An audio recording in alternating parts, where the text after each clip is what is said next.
Hello, and welcome to Sobercast, where we provide AA speaker meetings and workshops in podcast format. We're an ad-free podcast, and if you enjoy listening, please help us be self-supporting by visiting Sobercast.com, look for the donate link, and drop $1 or $2 into our virtual basket. We hope you enjoyed the podcast. Have a great day. Get over there.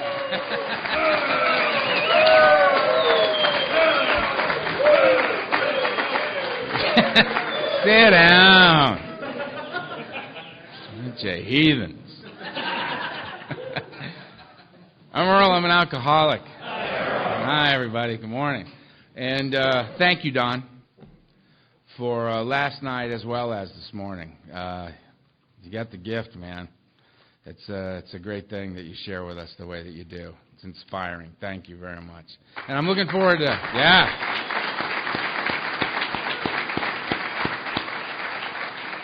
And looking forward to celebrating your birthday with you tomorrow.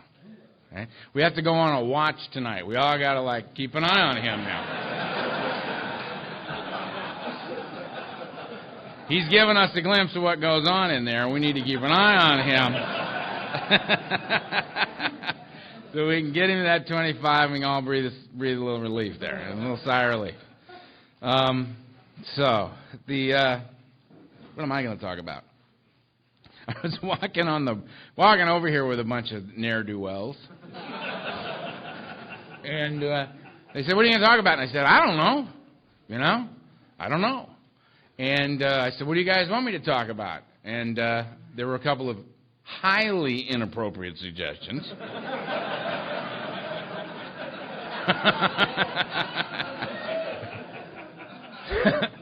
So I stopped asking those guys. And the people who ever listen to this are going to think, what the hell are those guys doing out in the woods there? Because the next thing is that on the break after we listened to Don, I was standing in the women's bathroom with Scott.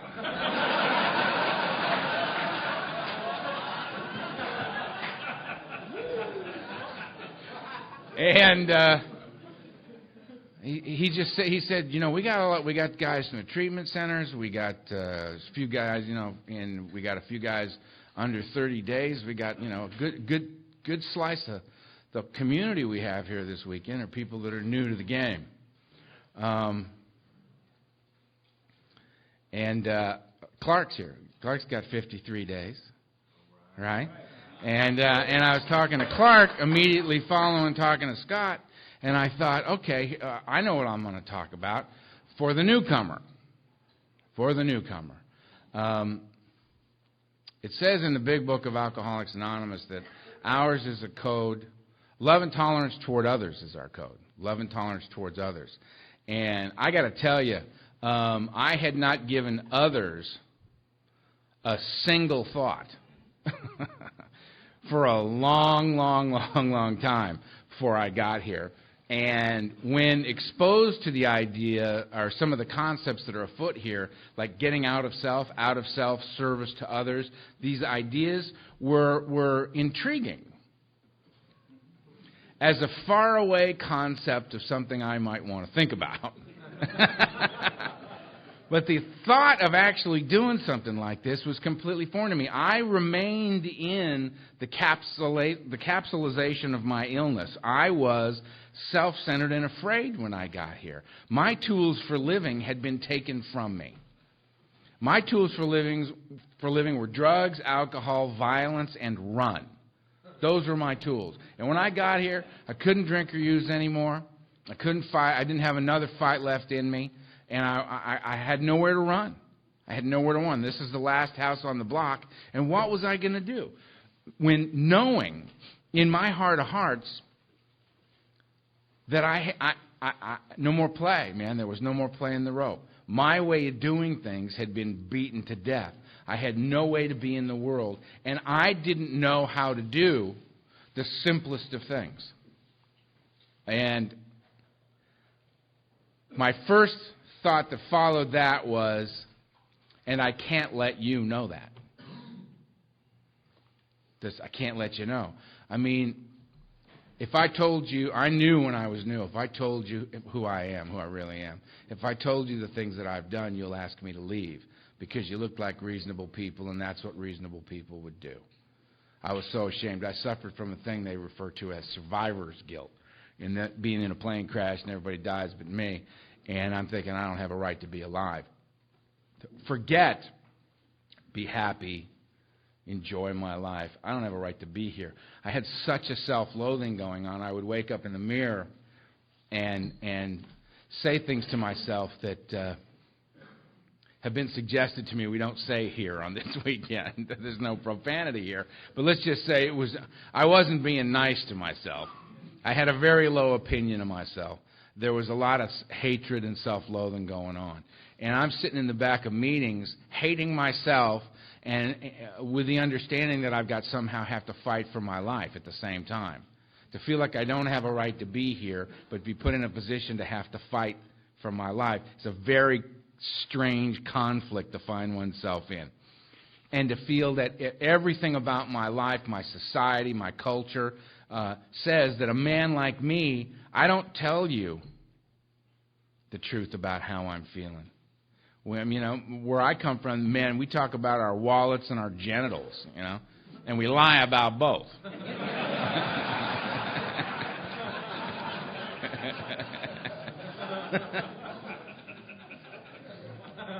And to talk openly and honestly about my feelings as a man is a very foreign proposition. And to feel that the code that I will come to follow is that love and tolerance. And I love the fact that it's love and tolerance. It's like, man, they knew exactly who they were talking to, right? For the rest of the world, it's love. Love. Us, love and tolerance. Because I'm so naturally intolerant of self and intolerant of others as a result. I can't cut anybody any slack. Everything, my mind works to separate me from you. I'll be listening so that I can find some way to discount what you have to say, rather than try to find some way to connect to you. Find some way to go, okay, well, I love that. Let's hook up on that right there. Not me. That's not the way I function. So as a new person coming in, these ideas that get thrown around in the room, are incredibly threatening to somebody like me. It's not that even so much that they're foreign or I don't understand. That's threatening enough that you guys are talking about stuff that I don't get. I have no experience with. I don't know how to do this at all. To me, it's words coming out of your mouth. Some of them are hitting and sticking maybe, but most of them are just bouncing off me. I don't get this. That's threatening in the sense that if this is the last house on the block and my life is on the line about being here and I don't understand what you're talking about, I'm screwed. This is not going well immediately. All right? I'm so afraid. And I have to do it in the company of others, right? That I'm so isolated, and now I'm going to have to connect on some level. It's all so foreign to me. So if you're new and you're thinking, AA is nice, and I'm glad they invited me to this little special gathering, but I'm going to just sit back here and quietly devise a way to kill myself and several other people. My thinking is perfect. Good for you, you're right on track. If every other thought in your head is, no. Perfect. Few of us come in and go, great, well, lovely, yeah, I'm in, good, cool. It's most of it, it's like, are you kidding me? You kidding? I remember seeing a guy who'd never read How It Works, and he got up at a meeting and he was reading How It Works, and he got to the 9th step, right? And he's just, you can see he's reading it, and as he's reading, he's going, and rarely have we seen a person, well, that's interesting, constantly incapable, well, I hope that's not me, all right. Reading along, he gets to the 9th step, and he says, made direct amends, wherever. Have you seen this? Are you kidding? Right? It was just like, hold it. Completely understand. I fell on the floor. I thought I love that guy. And I mean, it's the thinking. It's you look where you find our genius is you find our genius in those areas of where we try to avoid this. My favorite guy ever in the history of AA. There's a guy working in the central office, Alcoholics Anonymous. The phone rings, picks up the phone, says, "Alcoholics Anonymous, can I help you?" And a woman says, "Yes, my name is Louise, and I'd like to know how long your waiting list is." And the guy in the central office goes, "What are you talking about?" What are you talking? He goes, "Well, my husband, Harry, is an alcoholic, and I have told Harry, if you continue to drink the way that you are drinking, I am leaving you, and I want you to go to Alcoholics Anonymous immediately. I came home this afternoon, and Harry said to me, 'Honey, I have called Alcoholics Anonymous, but they're full.'"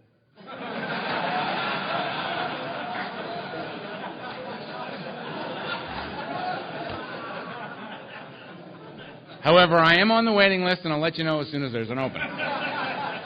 So she was calling to find out, and I tell that story every once in a while in the country, hoping someday a hand's going to go up somewhere, and Harry's going to go, right here. That was me. Glad to see we made room for you, Harry. So what I got to know. So as a newcomer, I had to find out.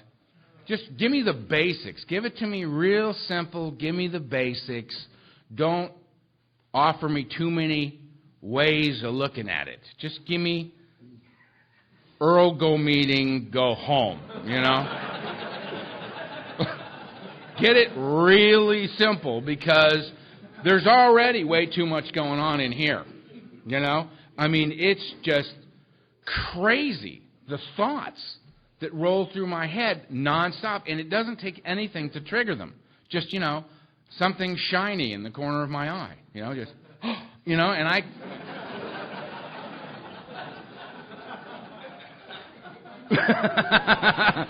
You know what I mean? My attention span is limited. And so I got to keep it simple. I have to know, like, what am I doing here? Why here? Why this? Why me? What's the basic of that as a new guy? For me, it's this. I'm not here to stop drinking. I can stop drinking every 2-3 hours. You know what I mean? I can't tell you how many times I was out there, and as my head was heading for the table, I would say, "This has got to stop." But every time my head would come back up off the table, I had a whole new agenda. You know? My God, if I'm not mistaken, I just had a feeling. I got a drink. All right.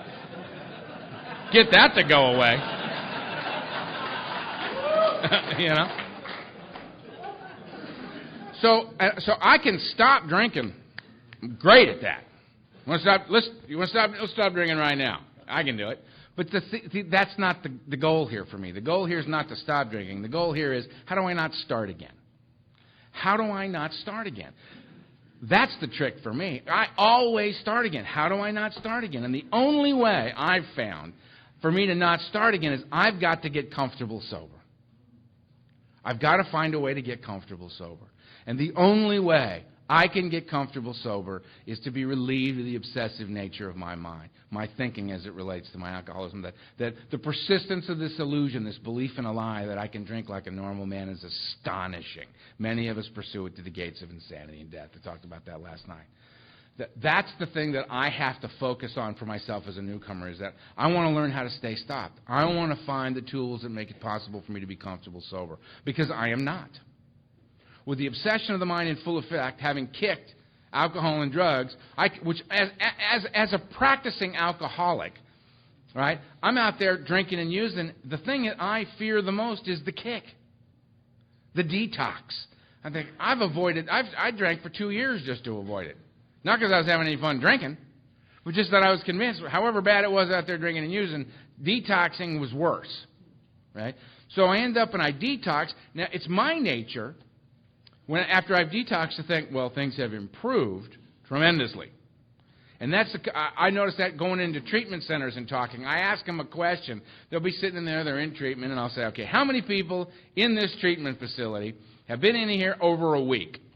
And, like 2/3 of the hands will go up. I go, out of that group, how many of you have, while you've been here, awakened one morning and thought, without any concern about the thought, I believe I've overreacted.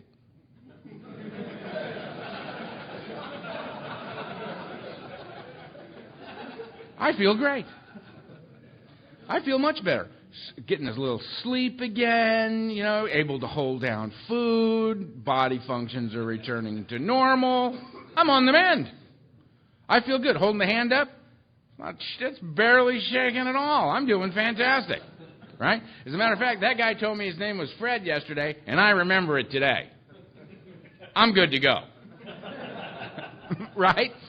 And off they go. They leave treatment and go out there, thinking, like that nurse told me in that bootleg deep sanitarium there in Hollywood in 1978.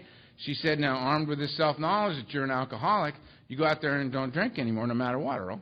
I said, yes, ma'am. I knew. I had the information, and I went out and drank for 2 more years. Because as Don spoke very well to this point, it's not what I know that will keep me sober, it's what I do. It's the actions that bring about change. Action brings about change. Thinking brings about thinking. I've thought about that, and now I'm going to think about it some more. Where are you going? I'm going to my room to think about what's been said here. No. Don't do it. And as to the self-help stuff, I couldn't agree with Don more. I think the guys that I sponsor, you don't get to kill yourself without calling me first. You don't get to leave town without calling me first. You don't get to drink or use without calling me first. And by all means, when you go to the bookstore, you are at all costs to avoid the self-help section. Do not go in the self-help section. There's this woman I dated in AA. Fantastic human being. One of the most hellacious alcoholic drug addicts I've ever known in my life. This is a woman that could only stay sober, basically incarcerated. If you locked her up, she'd stay sober. She'd come out and go to AA. She's been in AA as long as me. I think right now she's got maybe a couple of weeks. She's an amazing, beautiful, bright, hellacious alcoholic and drug addict. And I remember I got a call from her one day, and she said, Earl, how you doing? I said, good to hear from you. How you doing? She said, I'm up in Santa Barbara, And I said, what are you doing? She goes, well, I've been a call girl for a while. I said, good for you. And she said, however, I've gotten married, and I'm flying back into L.A., and my husband travels a lot, and he's out of town. I was wondering if you'd pick me up at the airport. And I said, sure. Oh. I like that. No, I work a better program than that. So she came into town, and I picked her up and got her bags and got her in the car, and we're driving to her husband's house, and we're talking, and she looks fantastic, right? I said, you look great. It's great to see you. You're married. This is great, And we go to this guy's house, and he opens the door, and we go in and put her books down, and I look around, and this man has every book, magazine, pamphlet, cassette, DVD, CD on self-help that has ever been known to man in this house. It is everywhere. There's books, men who love the women longer than the thing with the who and the where. It's just everywhere, Stacks of magazines on the tables and all this. And I'm looking around, and I look up at her, and I said, does he know this isn't going to be enough?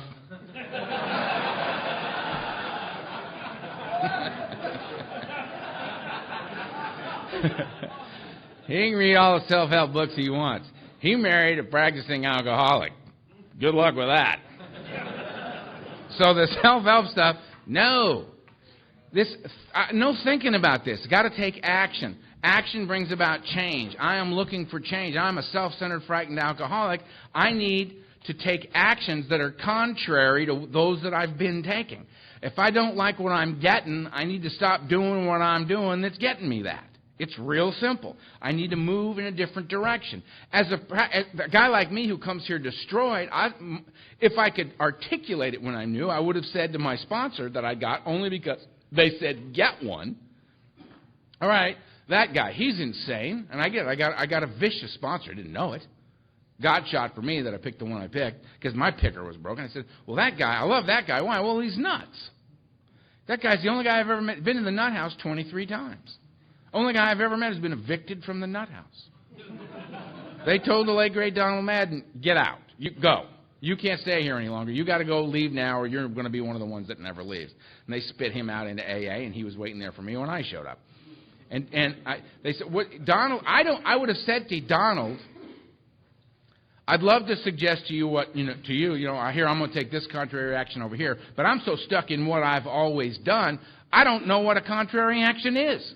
I don't know which direction to go, which was terrific. What that meant was that there was some semblance of humility going on in me. Humility being the willingness to learn. That's all it was the willingness to learn. Having been beaten into a state of reasonableness by my alcoholism, which is what the book suggests. What made me willing to say, hey, have you got any ideas? Was the immediate terror of my life. The result of my actions. That place where you come in here and your head's on fire, and standing there with your head on fire, and a guy in the program walks up and says, how you doing? And you're in flames. And he's asking just because he wants to hear what you're going to say. Hey, look, this should be fun. There's one that's still on fire. How are you doing? And I look at him and go, fine. Have you got a fire extinguisher or a blanket or something? Because I'm just fine. The Newcomer mantra, how you doing? Fine. How are you? Good. You all right? Great. What are you thinking about? I don't know. What's going on? I have no idea. Why are you asking me these questions? Sorry, calm down. Who's going to walk Earl today? Just walk Earl. Oh. I should say it's a testimony to the human skull, how strong the human skull is, the kind of pressure we walk around in, when we're new. I mean, we should be sitting around in meetings like this, and occasionally some guy's head should just explode. Just boom. And slump over on the floor, and we have a special cleanup committee, the Newcomer Explosion Committee, you know what I mean? And they run over and clean it up. And the newcomers in the front are going, what's going on? What's going on? Never mind, the meeting's up front. Look up front. You could be next.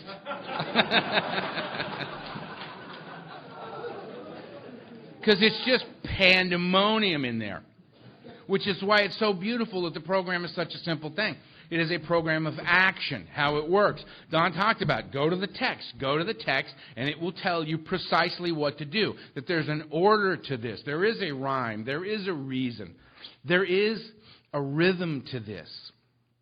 Right? And what we get in here is we got to try to get into that rhythm and get that sobriety groove going. It's what's so great about this is, as Don alluded to, you don't have to be good at it. You don't have to get it right. You just have to be willing. Right? And what you need to be willing to do is you need to be willing to take actions that make no sense, and you need to be willing to be bad at it. Right? And that's a big one for somebody like me. I mean, I like the way Eddie Van Halen plays the guitar. And I will listen to Eddie Van Halen play the guitar, and as an untreated alcoholic, and I will think, now that is playing the guitar. I shall play the guitar like Eddie Van Halen, because I identify, I get it. This will be easy. I go and I buy the very guitar that Eddie Van Halen plays. The same amp, the pick, the strings, I get all the equipment. I get the book of Eddie Van Halen songs, and I put it out, and I turn on the amp and the guitar, and we're all tuned up, and we're ready to go. And I take the pick, holding it precisely as Eddie Van Halen holds it, and I begin to play. Oddly, this does not sound like Eddie Van Halen. And after 20 minutes of the horror that I am creating on this guitar, I put it down, having spent $2,500, thinking to myself, I hate the guitar. And off I go. If I can't be great at it right off the bat. Now, Eddie Van Halen plays the way he plays, because when I was out 13, 14, 15 years old, smoking weed, drinking, shooting dope, doing all that, chasing girls, Eddie was in his room doing scales and practicing and investing in and participating in and on the path and in doing all the things that I'm unwilling to do. I'm either going to be great immediately or I don't want to play. So I got to be willing to be bad at something and go through the process of discovery that takes place in the learning process of becoming somewhat comfortable within, in this case, recovery. I got to know why because I went to meetings because the guy who was sober said we go to meetings. I didn't ask, well, why do we go to meetings? Luckily, I just went. Because I was told by somebody who had what I wanted, a guy who was comfortable sober said, go to meetings. So I went to meetings. And in going to meetings, I heard other things. Because there were other sober alcoholics standing around in varying stages of recovery. And I would key off my sponsor. I remember, because I was afraid of everyone. So we would go to a meeting and my sponsor would say, this is Al S. Al Signs. Listen to him. I go, oh, got it. Phaser shields down. And Al would let it rip, and I would just let it hit me in the face. And what'd you think, Al? Didn't understand a word he said. But you were listening? Yes, sir. Good enough. I go, oh, good. Go home and go to the next meeting. And we go, and there was this woman. This woman shows up at a meeting one day, and she's got, she said, she started, and Donald's going, he hadn't seen her in like 5 years. And I'm sitting next to Donald and goes, good. And he goes, wonderful. Right? So she gets up at the podium and she says, I figured it all out. And she slaps on the front of the podium this fold-out page, that's this big giant page that's color-coded. And what she's figured out is how all the human emotions factor into alcoholism. And she has a chart that you read your book and follow the chart. And I went, huh? And I looked at Donald, and I saw Donald just go like this. And I went, phaser shields up!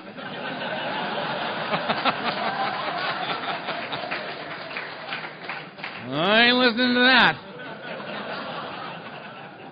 I'm way too unstable to get into that, right?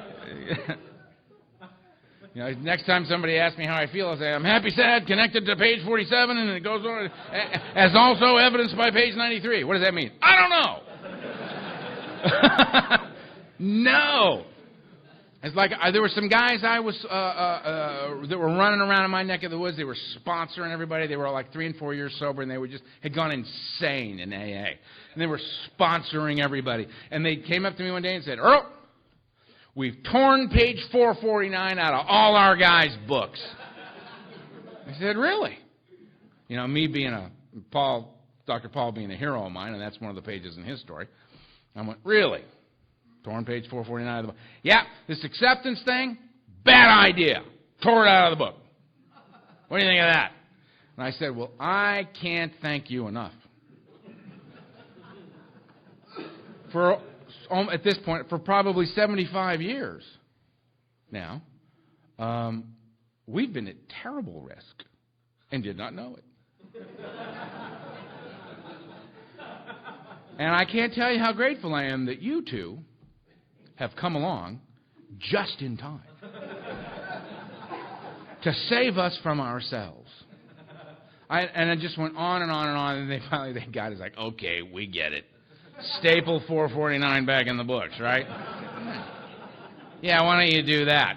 I said, look, 449, you don't go, it says, nobody's ever said, okay, I'm new and I've got this book, what should I do? Go directly to page 449. No.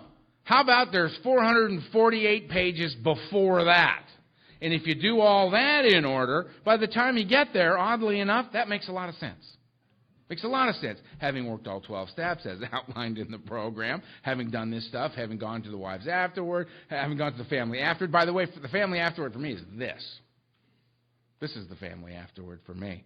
This is my family. I have a greater sense of family in this than I've ever had in my life, including the blood. This has been the connection for me. This is where I found life. If you're new, it's about keeping it simple. It's about being the reason I go to meetings, meetings are a place where a newcomer can come and hear a message of hope and recovery. That's what they're for. They're for you. They were for me when I came in. The guys who had worked the 12 steps, had been relieved of the obsession of the mind, the point of the steps, were now walking the earth free men, were comfortable sober. There were guys that were comfortable sober, and the only place I could find them was in AA meetings. So I went to AA meetings, and I looked for those guys that were comfortable sober. And I asked them, how did you get that? And they said, well, I did this. I got this book, and I did this, and I worked through the steps as outlined in this book. Very simple. And then when I became comfortable sober, I no longer came to meetings to take. I came to give back what had freely been given to me. And I come here, and I share my experience, strength, and hope. Like a couple of guys came up to me during the break, and they were saying, you know, they were saying to me, we think it's remarkable that you get on planes with your experience, with your absolute terror of flying, and that you come to these things. And I said, you know, for me, that's the nice thing about what happens here. This goes so far past not drinking and using, it's unbelievable. What happens in here is that there is a new freedom and a new happiness. And a part of that new freedom for me is the power of choice has been returned. I can choose. I can choose how I approach things. Now, every time I get on a plane, I can recognize that for me what I have to do is face my own death. That's just what works. I go, okay, I know how this could go, but I'm going to go do it anyway. Right, and surrender to that feeling. But what immediately follows that is, okay, now that I've done that, now I'm on this plane. I can choose that this great gift of being on an airplane for me, the gift of the flight part of it for me is that I'm one of the guys that really gets to know on a regular basis that I'm willing to go to any lengths. Because I get on a plane. All I got to do to know if I'm willing to go to any lengths is get on a plane. That's all I got to do. And AA God is constantly giving me that opportunity to remember. Now, on occasion, I do draw the line. I was asked to speak in a place called Poulsbo, Washington, in Washington State. And the girl calls me up and says, we've listened to your tape. We love you. We want you to come. We're just going to fly you straight up into Seattle. Then we're going to put you on the puddle jumper and fly you. And I went, hold it. What's the puddle jumper? And she said, well, it's Kenmore Airlines. And I said, they make washing machines.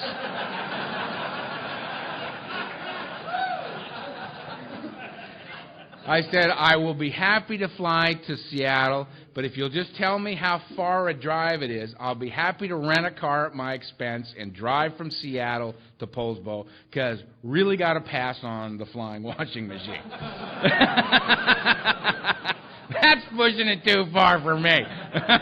So I'm willing to go to any lengths short of Kenmore.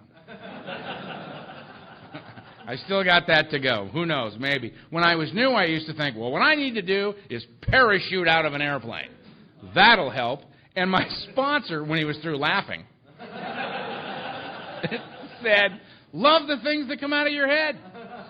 Couldn't be less useful.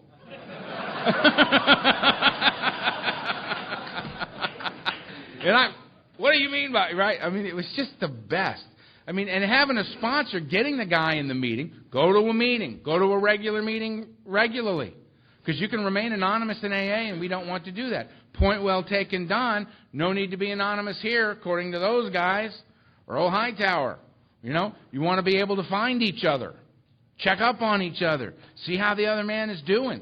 Got to get to actually know each other in here. If you're new, that's a terrifying thought. But trust me, you're not the first desperate, terrified, isolated, homicidal, suicidal, flashing, victim, assassin. You know, we're all like that. We didn't get here looking like this. Remember that a process has taken place with us. You're just taking your turn, and that's all we're asking, is that you take your turn. Take your turn. If I'll tell you the truth about me. When I came here and you asked me how I was doing, I said fine. The truth is this. If I had been honest when I was new, if you came up to me and said, how are you doing, I would have just started screaming. How you doing? Ah! Well, good for you. All right. No coffee for him. Get him a seat. Right? That's the truth. What's going on? I don't know. How are you? Don't have a clue. That's the truth. There's a guy said to me, talk about what it's like to be new, what you were like new going to a meeting. And it's a pretty simple story, you know. I had found Ohio Street, and it was this like yellowish building that really stood out, so it was easy to spot. This was helpful for me. You know, look for there it is. It just kind of glared at you, you know. And it was me, and I would drive to the meeting, and I would drive, go to the meeting, good, go in the meeting, there it is, good. Right, pull in the parking lot, park far away, so if you have to run for it, you can run for it, and you can get the car out, and you can go. Park way over there, go into the meeting, got to get a seat, they put the keys on the seat, find a seat, put the key on the seat, where am I going to sit? I'll sit next to the guy with the red coat, you find the guy with the red coat, you find your seat, you got your keys, good, how you doing? Fine, how you doing? Fine!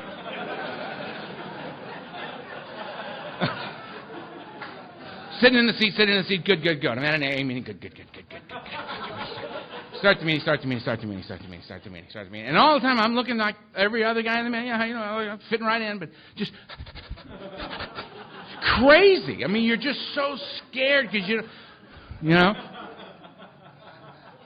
The guy got up, he talked to me, he's down. I didn't hear a thing that guy said. I don't know what that. Here's another guy got up, he rarely saw something. I don't know what he rarely saw, but he rarely saw something. 12 things in AA. 12 things in AA. That was good. I don't really know what those were, but those were good. Those were good. 12 things ABC. 12 things ABC. He's down. I didn't get a lot of that. 12 things ABC, 12 things ABC. Here's another that got up. He drank. I drank like that. I love this guy. I love that guy. That is a great guy. He's down. Didn't get a lot. Loved them. He's down. They're passing a basket. Why are they passing a basket? Don't take the money. Okay,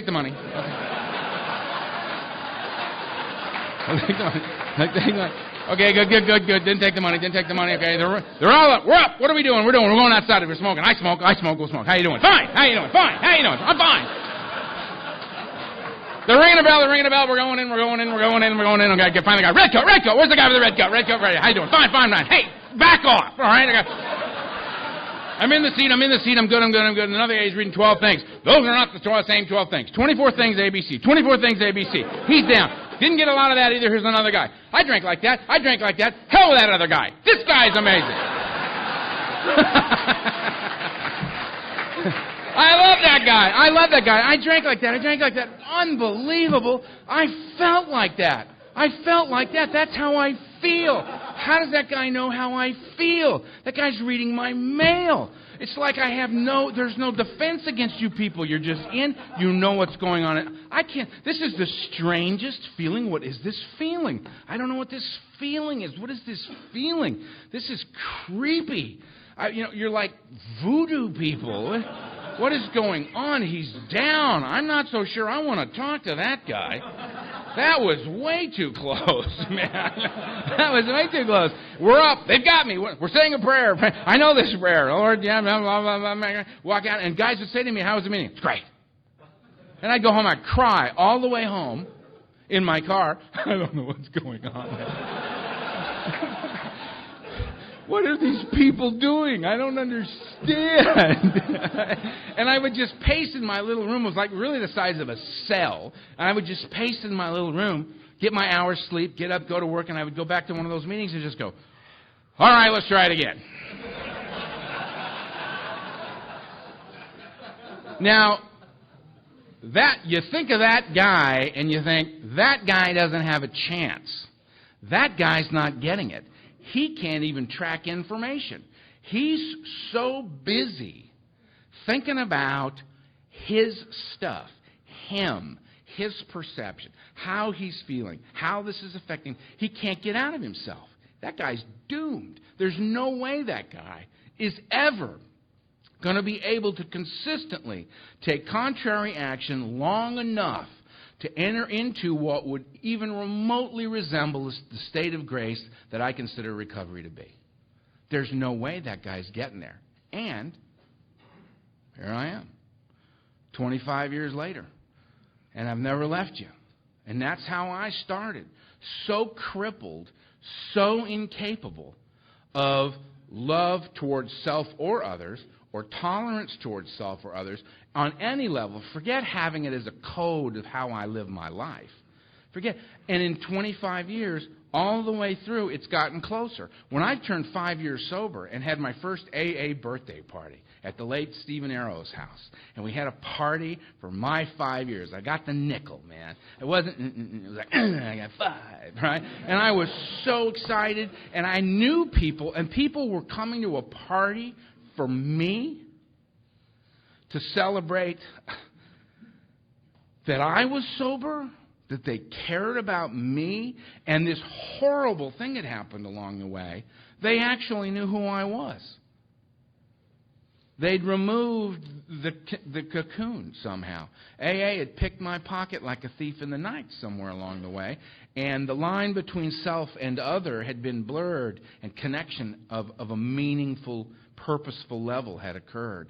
And I didn't know when or how that had happened. I remember calling Donald Madden up one day and saying, my sponsor, and saying something terribly wrong has gone on. I was 3 years sober. He said, what is it? And I said, I love you. And he said, oh, I know. Click. Why ruin the moment with a lot of chatter? He was so good about that stuff. But I mean, I guess what I'm trying to say to you guys is that if I go to regular meetings regularly, I get a sponsor. I work the steps as outlined in the big book of Alcoholics Anonymous with that sponsor. Things are going to happen regardless of what's going on in your head. You will heal. You will heal. And you will heal precisely in the areas where it is necessary that you heal. You will heal these areas in precisely the order in which you need to heal. It's what happens here. It's like going to the gym. You go to the gym, you can see what's great about this is it doesn't matter what you think. You don't have to think this is a good idea. You don't have to like it. You just have to do it, and it will work. I had no ability to comprehend what was afoot here when I came here. I didn't have the ability to, let alone an inclination to do something other than what was going on in my head. You don't have to like it. You don't have to think it's a good idea. You just have to do it. It looks like going to the gym. You can go to a gym.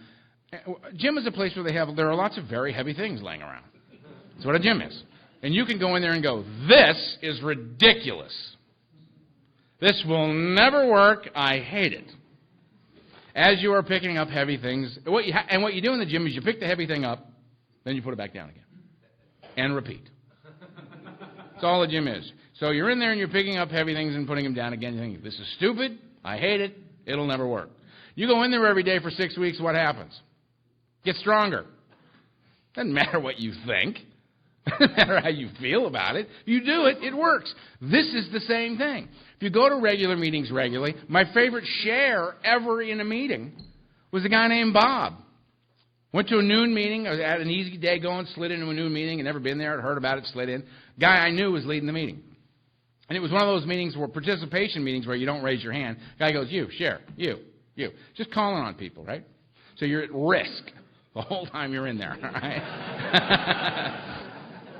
So you're sitting in there kind of, and every time, so you thank somebody for sharing, And I said, and half the time I hear her say, Bob, you want to share? And Bob says, sure. Bob, alcoholic. Hate AA. Hate the steps.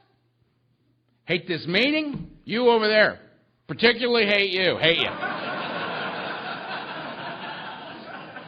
Hate everything about this damn program, everything in it, everybody in it, every second I have been in this miserable organization. Thank you for letting me share. Half the room's like, oh my God. The other half, including me, are like, all right, Bob. Yeah, buddy. Right? Because the fact is, Bob felt like that at home. Bob got his hostile ass up off of that couch, into a car, drove it to the meeting, was sitting there being completely respectful of the podium, the leader, the people that were sharing. And when called upon to share, Bob saw that as an AA request. And Bob shared honestly with the group and then shut up. Bob's fine. I love that meeting. Bob makes the coffee there now. Bob, how you doing, Bob? Great. Right? Bob doesn't ask you how you're doing because Bob doesn't really share yet. But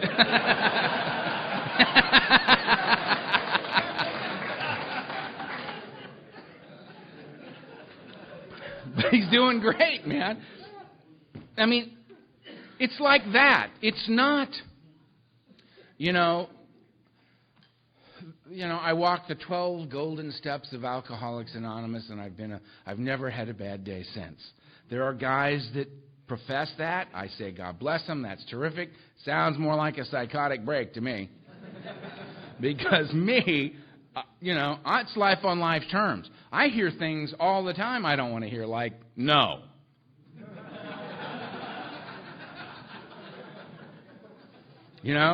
Oh, are you still here? Right? I get discounted. People lie to me. People betray me. I make great plans that just catch on fire and burn to the ground. It's life. I have a wife that I love dearly and loves me, and on occasion, oddly, shockingly, we're not on the same page.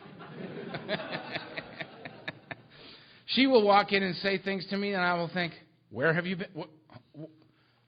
English. I need that in English. I have no idea what you're talking about. And she looks at me like I'm an idiot. And I've learned one of the things, my wife will come to me, and I'll go home, and she'll be in this terrible state. This is, again, a gift of AA.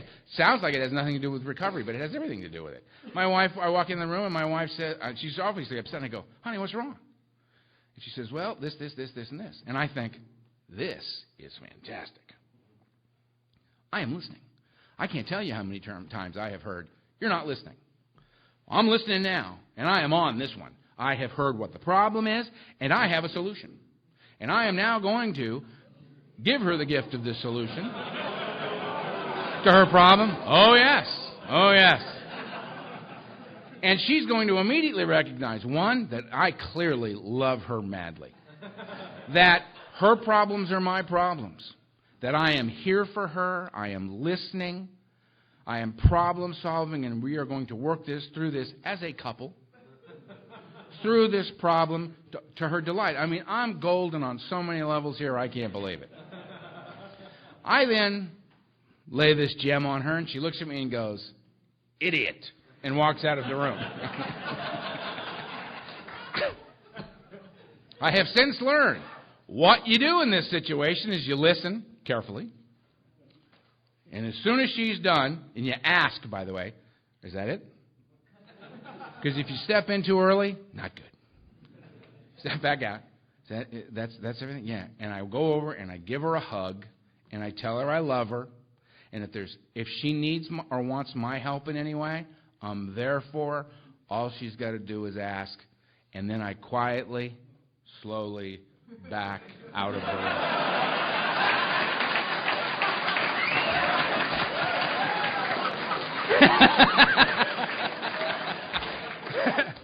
That doesn't sound like AA.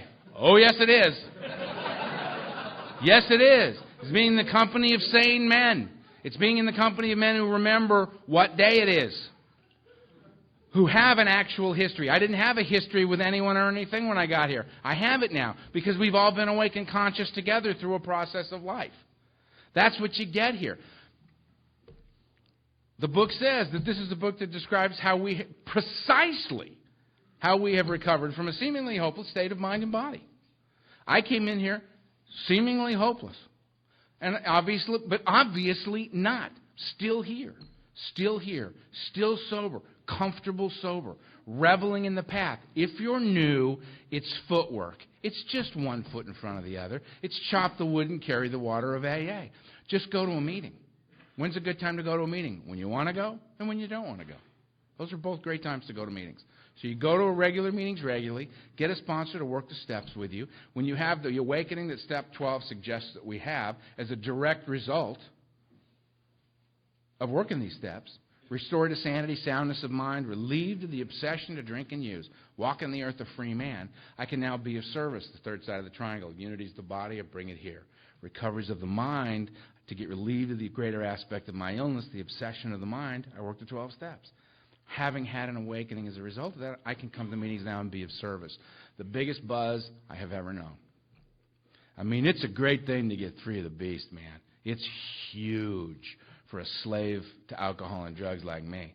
To get free of that beast is an amazing experience that the steps gives me. To find that the cocoon gets removed and I can be in the company of my fellows and my God, that I can be connected again instead of separated from, is an amazing feeling. Absolutely amazing feeling. But to be able to sit down with a new guy, to have a guy walk in and say, I can't stop drinking. I'm afraid I'm going to drink tonight. You got any ideas? To be able to say to that man, yes, I do. First and foremost, I must tell you, though, the great news here is none of the stuff I'm going to share with you has anything to do with as Earl sees it. None of this is my best thinking. None of this stuff are my ideas. This is the stuff that comes from the original 100. The guys who got clean and sober at a time when it was not hip or fashionable or even acceptable to acknowledge alcoholism and get sober.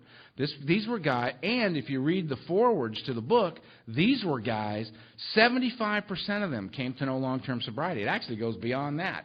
But just for the sake of the conversation, we'll say 75% of them came to know long-term sobriety. And a lot of others were sober periodically, and their lives improved substantially as a result of doing what was in that book. That's far better than anything I'm seeing going on. And I think it's a remarkable, remarkable thing that that's available today, not having been changed or messed with. There it is. I can use it, and it's as applicable today in my 21st century life as it was then. It's an amazing deal. So if you're new, congratulations.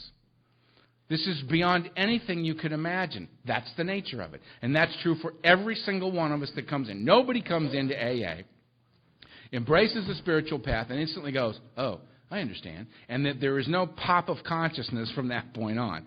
Our consciousness gets popped all the way along. No matter where we are, there's more. No matter what you know, perceive, understand, there's more. That's been my experience for 25 years. No matter how deeply or profoundly I may grasp a concept or an idea or an action or a notion that's available in here, if I keep coming and just doing the same things I did when I was new, going to regular meetings regularly, which is what I do, be sponsored, and I am sponsored. Working the 12 steps, always, because I'm always I'm sponsoring people. And when they go through the first step, I'm going through the first step with them. When they go through the fourth step, I'm going through the fourth step with them. When they do their ninth step, I'm riding along with them. I'm sitting in the car when they go up and knock on the door. You know? I always tell them to leave the keys in the car. If I need to blast on out of there, I can.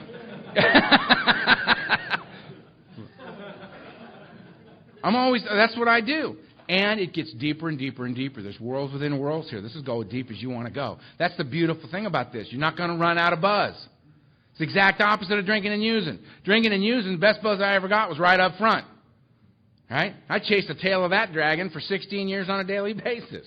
Right? And slowly over time, the buzz I got less and less and less and less, and the price I paid for it got higher and higher and higher and higher. So in the end of my drinking and using, I'm paying an horrific price just to get to zero, to the absence of pain. I'm not getting high anymore. I haven't gotten high in years. In here, it's the exact opposite. You pay up front You pay up front. You pay a hell of a price to come sit in here as a newcomer and get that little itty-bitty baby, tiny baby buzz, right? But the longer you stay, the price you pay to be here gets less and less and less, and the buzz you get gets greater and greater and greater and greater.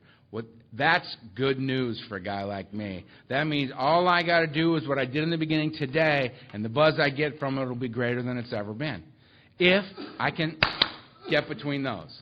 I got to be in the moment, which is the gift of recovery, right? In my life, in this moment, connected to you, connected to God.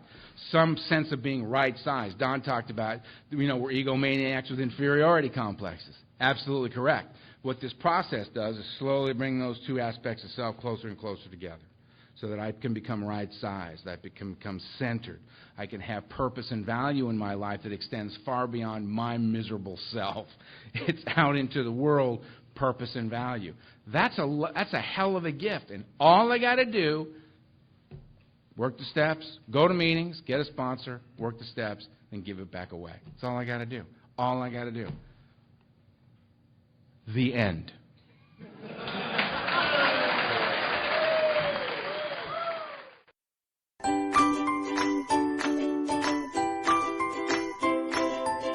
Thanks for listening. I hope you enjoyed the podcast. Sobercast is ad-free, and we'd like your help in order to keep it that way.